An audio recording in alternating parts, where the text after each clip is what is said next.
വിവോയുടെ Vivo Y18e എന്ന പുതിയൊരു smart phone ഇപ്പം ഇന്ത്യൻ മാർക്കറ്റിൽ ലോഞ്ച് ചെയ്തിട്ടുണ്ട്. ബഡ്ജറ്റ് സെഗ്മെന്റിൽ വരുന്ന സ്മാർട്ട് ഫോണാണ്. 8000 രൂപ പ്രൈസ് റേഞ്ചിലാണ് ഈ ഫോൺ വരുന്നത്. ഈ ഒരു വീഡിയോയിൽ നമ്മൾ നോക്കാൻ പോകുന്നത് വിവോ Y18e എന്ന സ്മാർട്ട് ഫോണിനെ പറ്റിയിട്ടാണ്. ആദ്യം നമ്മൾ ഫീച്ചേഴ്സും കാര്യങ്ങളൊക്കെ നോക്കുകയാണെന്നുണ്ടെങ്കിൽ ഡിസ്പ്ലേയുടെ കാര്യത്തിൽ ഈ ഒരു ഫോണിൽ 6.56 ഇഞ്ചിന്റെ HD+ ഡിസ്പ്ലേ ആണ് വരുന്നത്. ഫുൾ HD റെസൊല്യൂഷൻ കൊടുത്തിട്ടില്ല, HD റെസൊല്യൂഷനെ വരുന്നുള്ളൂ. പക്ഷേ ഫോണിന്റെ വില 8000 രൂപ പ്രൈസ് റേഞ്ചിലാണ് വരുന്നത്. ആ ഒരു പ്രൈസ് റേഞ്ചിൽ ഇപ്പോഴത്തെ നമുക്ക് HD റെസൊല്യൂഷനെ എക്സ്പെക്ട് ചെയ്യാൻ പറ്റുള്ളൂ. HD റെസൊല്യൂഷൻ മാത്രമേ വരുന്നു എന്നുള്ളത് ഓക്കെയാണ്. ഈ ഒരു പ്രൈസ് റേഞ്ചിൽ LCD പാനലാണ് ഇതിൽ ഉപയോഗിച്ചിരിക്കുന്നത്. വാട്ടർ ഡ്രോപ്പ് നോച്ച് ഡിസൈനിലെ നോച്ച് കൊടുത്തിട്ടുണ്ട്. പഞ്ചോൾ ഡിസൈന് വരുന്നില്ല ഈ ഒരു പ്രൈസ് റേഞ്ചിൽ. അതും വലിയൊരു കംപ്ലൈന്റ് ആയിട്ട് പറയാൻ പറ്റില്ല. എന്നാൽ ചില ഫോണുകളിലൊക്കെ ഈ ഒരു പ്രൈസ് റേഞ്ചിൽ ഇപ്പം പഞ്ചോൾ ഡിസൈന് വരുന്നുണ്ട്. 90 ഹെർട്സിന്റെ റിഫ്രഷ് റേറ്റ് ഇതിൽ സപ്പോർട്ട് ചെയ്യുന്നുണ്ട്. നല്ലൊരു കാര്യമൊക്കെ തന്നെയാണ്.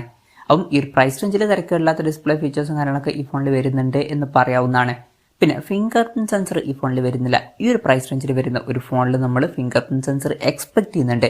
പക്ഷേ ഈ ഒരു ഫോണിൽ അത് മിസ്സിംഗ് ആണ്. അപ്പം അത് കുറച്ച് ഡിസപ്പോയിന്റിംഗ് ആയി എന്ന് തന്നെ പറയേണ്ടി വരും. പിന്നെ ഫോണിന്റെ വെയിറ്റ് വരുന്നത് 185 ഗ്രാമാണ്. തിക്നെസ് വരുന്നത് 8.39 mm ആണ്. IP54 റേറ്റിംഗ് ഇതിൽ സപ്പോർട്ട് ചെയ്യുന്നുണ്ട്. ഈ ഒരു പ്രൈസ് റേഞ്ചിൽ അത് നല്ലൊരു IP റേറ്റിംഗ് തന്നെയാണ്. അപ്പം അത് നല്ലൊരു കാര്യം തന്നെയാണ്. ഈ ഫോണിന്റെ ജെം ഗ്രീൻ അതുപോലെ തന്നെ സ്പേസ് ബ്ലാക്ക് എന്നീ കളർ വേരിയൻസ് ആണ് ഇപ്പോൾ ലോഞ്ച് ചെയ്തിരിക്കുന്നത്.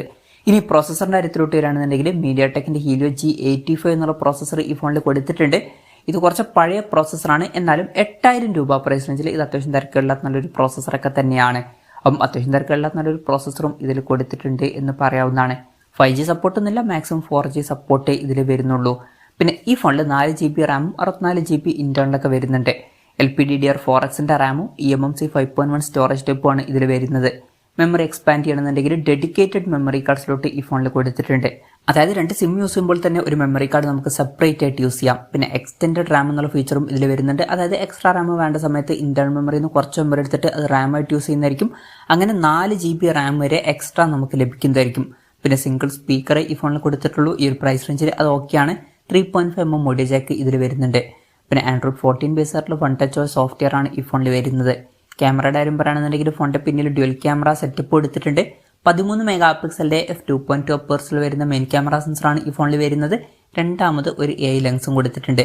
പിന്നെ ഫ്രണ്ടിൽ 5 മെഗാപിക്സലിന്റെ സെൽഫി ക്യാമറ ആണ് വരുന്നത്. അപ്പം ഓൺ പേപ്പർ ബേസിക് ആയിട്ടുള്ള തിരക്കേടില്ലാത്ത ക്യാമറ ഫീച്ചേഴ്സ് കൊടുത്തിട്ടുണ്ട് എന്ന് പറയാവുന്നതാണ്. അൾട്രാ വൈഡ് ആംഗിൾ ലെൻസ് ഒന്നും ഇതിൽ വരുന്നില്ല. പക്ഷേ ഈ ഒരു പ്രൈസ് റേഞ്ചിൽ അത് നമുക്ക് എക്സ്പെക്ട് ചെയ്യാനും പറ്റില്ല. ബാറ്ററിയുടെ കാര്യത്തിൽ 5000 mAh ബാറ്ററി കൊടുത്തിട്ടുണ്ട്. 15 വാട്ടിന്റെ ഫാസ്റ്റ് ചാർജ് സപ്പോർട്ട് ചെയ്യുന്നുണ്ട്. അപ്പം ഈ ഒരു പ്രൈസ് റേഞ്ചിൽ ഒരു ഫാസ്റ്റ് ചാർജ് സപ്പോർട്ട് വരുന്നു എന്നുള്ളത് നല്ലൊരു കാര്യമൊക്കെ തന്നെയാണ്. Type-C ചാർജിംഗ് പോർട്ടും ഇതിൽ കൊടുത്തിട്ടുണ്ട്. പക്ഷെ ഒരു കാര്യം എന്താണെന്ന് വെച്ചാൽ ഫോണിന്റെ ബോക്സിൽ ചാർജർ വരുന്നില്ല. ചാർജർ നമ്മൾ സെപ്പറേറ്റ് മേടിക്കേണ്ടി വരും. ബഡ്ജറ്റ് സെഗ്മെന്റിൽ വരുന്ന ഒരു ഫോണിന് ചാർജർ ഒഴിവാക്കുക എന്നുള്ളത് അത്ര നല്ലൊരു കാര്യമായിട്ട് തോന്നിയിട്ടില്ല.